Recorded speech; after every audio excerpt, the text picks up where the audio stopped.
It starts like any other day until it doesn't. A black man, his silver hair gleaming with wisdom earned from decades of service, walks into a courthouse. They think he's nobody, but he's the one person with the power to destroy them legally. It was just after 8 a.m. when Judge Solomon Jefferson stepped out of his modest sedan and approached the Boston Federal Courthouse. The morning sun caught the silver strands of his hair as he adjusted his simple charcoal blazer, well worn but meticulously pressed. At 70, his back slightly stooped from years of military service, he moved with deliberate purpose, each step measured but unwavering. He carried nothing flashy, just a weathered leather portfolio clutched in hands marked by age spots and decades of service. Around his neck hung a barely visible chain, disappearing beneath his collar, carrying military dog tags he never removed. Solomon didn't wear his judicial robe outside the courtroom. He never did. After 30 years in the Navy, rising to captain before retiring, he preferred to enter buildings quietly, observing everything like he'd been trained to do. The habit had saved his life in Desert Storm and later served him well when studying law in his 50s, a career change many called impossible. But today, he wasn't greeted as a judge. He wasn't even seen as a decorated veteran who had broken barriers by becoming a federal judge at 65. He was just another elderly black man walking into a place where power had never come easily to people who looked like him. At the security checkpoint, Deputy Vanessa Caldwell, a court bailiff known for her rigid attitude, narrowed her eyes as he approached the metal detectors. She didn't recognize him, and more importantly, she didn't care to. Something about him bothered her. He looked calm, dignified, like he belonged there. "Sir," Caldwell said, her voice sharp, stepping forward with arms crossed over her crisp uniform. "Need you to step out of line." Solomon paused, his expression revealing nothing of the countless confrontations he'd weathered over his lifetime. "Is there a problem, officer?" Caldwell's eyes swept over him, from his neatly trimmed silver hair to his sensible shoes to the calm but confident look in his eye. She didn't answer immediately. In her world, people like him, old, black, and seemingly frail, needed reminding who was really in charge. "No ID displayed. Can't just shuffle into a federal building looking like that," she muttered. Solomon calmly reached into his blazer and produced his federal credentials. The badge gleamed under the light, but Caldwell barely looked at it before slipping it into her pocket. "I'd like that returned," he said, his voice soft but firm, the same tone he'd used commanding sailors decades ago.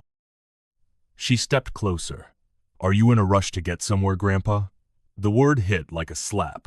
A younger male guard shifted nervously by the scanner, recognizing the tension, but saying nothing. "I need to get to a courtroom," Solomon said firmly, standing as straight as his aged back would allow. "Then you'll follow my procedure," Caldwell snapped. "That includes random checks. Let's go." With one heavy hand on his upper arm, she steered him toward a windowless screening room. Inside, a steel chair sat in the center with scanning equipment and electric clippers on a nearby table. "I don't consent to this," he said clearly. "You have no legal cause to detain me. You're acting suspicious." "That's cause enough," she replied, motioning to the chair. "Sit down." When he didn't move, 2 officers entered. One grabbed his wrist while another held the chair. "This is a violation. I want your names," Solomon said, his voice rising slightly. Instead, Caldwell grabbed the clippers. "What are you doing?" he demanded. "Standard protocol. You could be hiding something in that silver mop," she said, gesturing to his hair. Hair he'd grown for years after retirement, a symbol of his transition from military precision to civilian life. The clippers buzzed to life. Before he could react, he felt cold metal against his scalp. Silver coils fell to the floor one after another. He didn't scream or cry. 30 years in the military had taught him to endure worse. He sat there, watching his dignity being stripped strand by strand, his face betraying nothing. "Should have shown some respect," Caldwell said, wiping loose hairs from a sleeve. Solomon's voice, when it returned, was steady. "You'll regret this." She leaned down, sneering. "People like you always say that." She opened the door. "You're free to go. Courtroom's that way." He rose slowly, took his badge back without asking, and walked out. His steps were even, his expression unreadable, but in his chest burned something hotter than rage, deeper than humiliation. It was purpose, the same purpose that had driven him through combat zones, through law school at 53, through every barrier society had placed before him. The silence in the hall felt suffocating as he passed two clerks who quickly looked away. They had heard, perhaps even seen, but not one had spoken up. Down the corridor, voices filtered from the courtroom double doors. It was a high-profile morning, a police misconduct hearing involving several officers from a protest incident last year. He was supposed to enter from private chambers, his robe waiting inside, staff prepared. But today, that plan didn't matter. He stopped outside the courtroom, took a deep breath, as he'd learned in military meditation training, then pushed both doors open wide. The courtroom stilled instantly, conversations cut off mid-sentence as heads turned. His shoes clicked loudly against the marble floor as he walked past rows of lawyers, journalists, plaintiffs, and defendants. Some stared in confusion, others in disbelief, as he approached the judge's bench. Then it hit them. The elderly black man they had watched be escorted to the hall like a suspect, the man who bore the evidence of brutality, was not a victim of circumstance. He was a judge. Solomon stepped behind the bench and turned to face the courtroom. His face was calm, the kind of calm that comes not from peace, but from surviving decades of battles, both on and off the battlefield. The bailiff, the same woman who had held the clippers, stood posted by the side door. When he made eye contact with her, she went absolutely still. He didn't flinch. Solomon reached for a robe folded over a chair and slipped it on himself, one deliberate movement at a time. It rested on his shoulders like the familiar weight of his old uniform. A different kind of armor for a different kind of battle. "Is the docket ready?" he asked the court clerk, his voice steady. "Yes, Your Honor," the clerk replied, voice cracking slightly. Solomon nodded once, then lowered himself into his chair. "We will begin today with preliminary testimony on Case 4582D, United States versus Boston Police Department," he said as if nothing had happened. "Charges of abuse of power, excessive force, and civil rights violations." The attorneys shifted in their seats, some wide-eyed, others guilty, and some looked angry. Angry that a black man, elderly and assaulted, had dared return to take his rightful place. He ignored them all. The first witness was cold, an officer who had pushed an elderly veteran to the ground during a peaceful demonstration, breaking two of his ribs. Solomon listened carefully, took notes, asked no questions. Not yet. From the corner of his eye, he saw Caldwell slowly backing toward the rear of the courtroom, her hands twitching nervously. She looked like she wanted to disappear, like she knew her moment was coming. She was right. After the second witness, he called a recess. The courtroom emptied in silence. When only his clerk, two officers, and Caldwell remained, he finally looked directly at her. "Deputy Caldwell," he said, voice sharp as glass. She stopped mid-step. "Yes, Your Honor." "Approach the bench." She obeyed, moving like a woman walking toward a cliff's edge. "State your full name for the record." "Vanessa Caldwell." "And how long have you served as bailiff at this courthouse?" 14 years, Your Honor." "In those 14 years, how many men have you assaulted in that screening room?" he asked, tapping his pen against his legal pad. The color drained from her face. "Your Honor, I didn't know who." "That's not what I asked." She looked around for help. None came. "How many complaints have been filed against you, Deputy Caldwell?" "I'm not sure. I don't." 17. Solomon interrupted, his voice rising in precision, not volume. 17 formal complaints, all buried, all dismissed, because you hide behind procedure and protocol. Her mouth trembled. "I didn't know who you were." And that's the problem, isn't it? He replied, his voice cracking the stillness. You thought I was no one, just another elderly black man you could bully, humiliate, shave for sport. The room fell silent. Because of you, this courthouse has been stained. Because of your actions, the sanctity of this court is now under question. And because you assaulted a federal judge who served this country in combat before you were even born, you are now the subject of a criminal investigation. He turned to the officers standing by the exit. Escort Deputy Caldwell into custody. Formal charges to follow. The officers moved quickly, cuffs already in hand. You can't do this, Caldwell shouted. But she was wrong. He already had.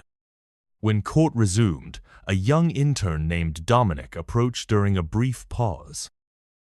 I saw what happened, he whispered, with Deputy Caldwell this morning.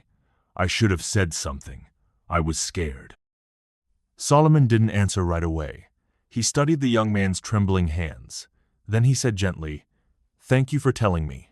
That matters. I didn't stop it. No, Solomon replied. But you're speaking now. That's more than most. The next witness was Terrence Okafor, a black father whose teenage daughter had been injured by police during the protest. As he testified about being ignored when begging for paramedics, Solomon didn't interrupt once. When he finished, he leaned forward. Mr. Okafor, thank you for your courage. I know this isn't easy. I just want to know that it meant something, that someone is finally listening. You've been heard, he said, not from the bench, but as someone who knew exactly what being silenced felt like. That night, Solomon stood in his chambers, staring at his reflection. The mirror showed a man with uneven patches where silver hair had once crowned his head. Decades ago, in Desert Storm, he'd worn his hair military short while facing discrimination, both for his race and his humble background. Later, when he'd finally grown it out in retirement, it had become a symbol of his freedom. Now it was gone again, not by choice, but by force. Yet something in his eyes had changed. The same determination that had carried him through combat zones now burned brighter than ever. When court reconvened the next morning, the atmosphere had shifted. Word had spread about what happened to the elderly black judge who had once been a decorated captain. Reporters lined the gallery. Civil rights attorneys came from across the state. After calling the court to session, Solomon addressed a defense attorney who had risen to speak. Your Honor, before we proceed, we'd like to make a formal request. Due to recent developments? You mean the arrest of Deputy Caldwell and the incident in the courthouse hallway? Yes, Your Honor. These events may present a conflict of interest, a question of judicial impartiality. Solomon stood, walked slowly to the edge of the bench. You're suggesting that because I was assaulted yesterday, I can't carry out the duties of my position. I'm suggesting perception of bias. Let me stop you right there, he said, his voice carrying the weight of 70 years of overcoming obstacles. I was publicly assaulted, not for what I said, not for what I did, but for who I am, because someone saw an elderly black man walking into a courtroom and decided he couldn't possibly hold power. He paused, letting his words sink in. And what did I do in response? I took my seat. I conducted this hearing. I followed every rule, every code of conduct. The attorney's jaw clenched as Solomon continued. You know what real bias looks like, counselor? Real bias is a woman using clippers to shave off a man's hair without cause. Real bias is 17 ignored complaints buried by this very institution. He leaned forward. This court will proceed. I will not recuse myself. Later that day, a former courthouse employee named Gabriela Torres took the stand, revealing how complaints against Caldwell had been systematically buried for years, often with the approval of respected judges. It wasn't just Deputy Caldwell, Torres testified, her voice shaking. There's a pattern here. Anyone who complained was transferred, demoted, or fired. And who authorized these actions? Solomon asked. Torres hesitated, then pointed to a white-haired man sitting in the back row. Chief Administrator Lawrence Whitfield. He said it was easier to move people than to fix problems. The courtroom erupted in whispers. Whitfield, a pillar of Boston's legal establishment, sat stone-faced as all eyes turned to him. "Mr. Whitfield," Solomon called out, "you'll be expected to testify tomorrow morning." That evening, Solomon received an unexpected visitor in his chambers, District Attorney Amani Powell. "Judge Jefferson," she said, closing the door behind her, "I need to speak with you privately." "About?" "They're coming for you," she said, her voice low. "Whitfield has connections to the governor. They're planning to claim you're mentally unfit after the trauma you experienced. They'll cite your age, suggest early-onset dementia." Solomon's expression didn't change. "And why are you telling me this?" Powell placed a flash drive on his desk. "Because 20 years ago, my father was a janitor in this building. He filed a complaint against Caldwell when she roughed up my teenage brother who was just delivering lunch. Dad was fired the next day. No one would hire him after that." Solomon studied her face. "What's on the drive?" "Everything. Every complaint. Every cover-up. Every payoff. I've been collecting it for years, waiting for someone who couldn't be bought or scared." On the final day of the hearing, rain poured outside the Boston courthouse. Still, people came. Reporters, protesters, clerks, witnesses, because everyone knew what was happening wasn't just justice, it was history. Solomon walked into the courtroom in silence. He paused at the front of the bench, looked out at the packed gallery, and then did something unexpected. He took off his robe, folded it gently, and laid it across his chair. He stood there, no longer shielded by title, just a man who had served his country for 30 years before becoming one of its judges. "I've sat behind this bench for years. I've worn the robe, carried the title, but I've also stayed silent longer than I should have, and today I'm done being quiet." He glanced at the defense table, then to the prosecution, then to the courtroom full of citizens. "This court finds Deputy Vanessa Caldwell guilty of abuse of power, violation of civil rights, and official misconduct. But it doesn't stop there." He stepped forward. "This court also recommends immediate review of every complaint ever filed under her name and formal investigation into any official who suppressed them." Then he reached for a folder beneath the desk. "This is a policy proposal effective immediately. I am instituting a mandate for all bailiffs, marshals, and courthouse personnel under this jurisdiction." His voice never wavered. "It's called the Jefferson Mandate. It requires comprehensive anti-bias training, psychological screening, regular evaluations, and a zero-tolerance policy for discriminatory behavior inside federal courthouses." He held it in the air. "I will take this to the circuit, to the judiciary, to the Senate, if I have to, because what happened to me should never happen to anyone." The officers opened the side door, and Vanessa Caldwell walked in, still in cuffs, no longer in uniform. Solomon faced her. "Ms. Caldwell, this court sentences you to the maximum allowable penalties under federal law." His voice dropped, calm but piercing. "You spent your career deciding who was worthy of dignity and who wasn't. You thought the badge made you immune. That people like me, black, elderly, but with more courage and service in our little fingers than you've shown in your entire life, would never hold the gavel." He nodded to the officers. "Take her away." But before they could move, the courtroom doors burst open. Lawrence Whitfield strode in, flanked by two men in expensive suits. "This proceeding is over," Whitfield announced. "By order of the governor, Judge Jefferson is temporarily relieved pending a competency hearing." The courtroom erupted. Solomon remained perfectly still, watching as Whitfield approached the bench. "I'm sorry it came to this, Solomon," Whitfield said, not sounding sorry at all. "But you've clearly been affected by recent events. We're concerned about your well-being." Solomon smiled for the first time since the proceedings began. "Are you, Lawrence? How thoughtful." He reached into his pocket and pulled out a small recorder. "Before you continue, you should know that District Attorney Powell and I had a fascinating conversation last night." Whitfield's confidence faltered. "What are you talking about?" Solomon pressed play. Whitfield's voice filled the courtroom. "I don't care what it takes. Get that old man off the bench before he ruins everything we've built. Use the dementia angle if you have to." The color drained from Whitfield's face as Solomon continued. And this morning, I had an equally interesting conversation with the FBI about patterns of corruption, obstruction of justice, and conspiracy against a federal judge. On cue, 4 agents entered the courtroom from side doors. Lawrence Whitfield. One announced, "You're under arrest for conspiracy, obstruction of justice, and intimidation of a federal judge."